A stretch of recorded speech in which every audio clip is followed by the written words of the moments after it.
Hey guys, I'm going to be showing you all how I made this wig from start to finish, not just styling, but actually making the whole thing. Okay, so stay tuned for that. Now, this hair comes from Dsoar hair. I have reviewed them before. It comes with some lashes. I'm very excited about that.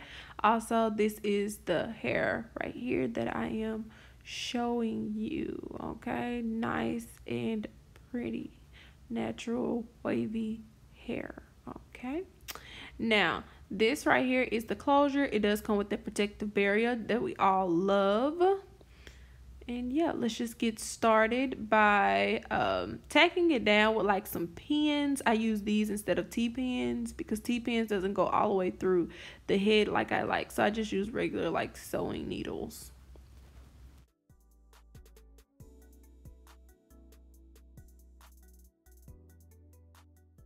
So guys, basically what I am doing is I'm just doing a regular stitch, but I'm making sure I sew very close together. That way you won't have any lumps or bumps, or the closure won't like lift anywhere, or like I said, be lumpy. So you want to make sure you keep those stitches pretty close and tight, and you're just gonna go all the way around the head. As you can see, I do this kind of like loop method, and that locks that lace to make it even stronger. Okay, I would definitely suggest it. I know that some people, they only do it every so often, but I try to do it as often as I can because I like for my wigs to last. But it's up to you. You don't have to loop after each time. I do though, but you definitely don't have to. It just ensures the security of everything.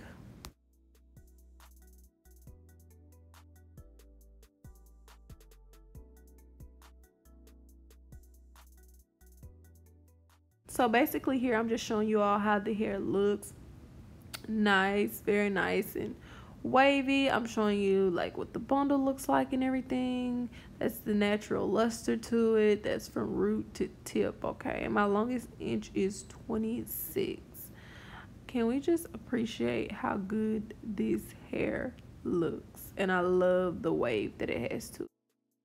Okay, so guys, this is what I'm going to be doing. This is going to make the wig making process a little bit faster. I'm going to be doubling all of my wefts. Now, be careful when you do this. I do have 4 bundles, so it's a good go that I do that. But if you have only 2 bundles or 3 bundles, just be careful, because if you're not careful, your hair can end up looking really spacey.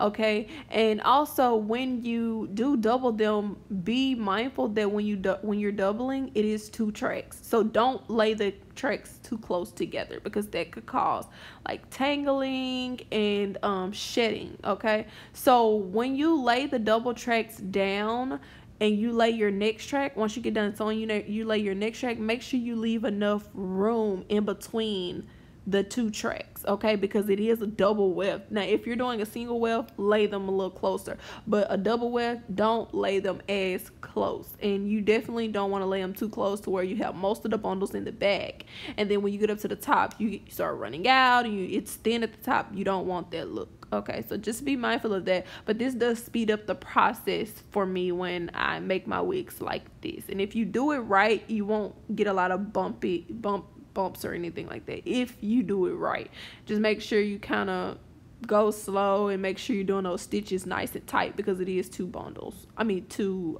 wefts instead of 1.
I want you all to really pay attention how I'm laying these tracks right here. If you lay them this type of way all the way up to the top, it gives you a more natural type look.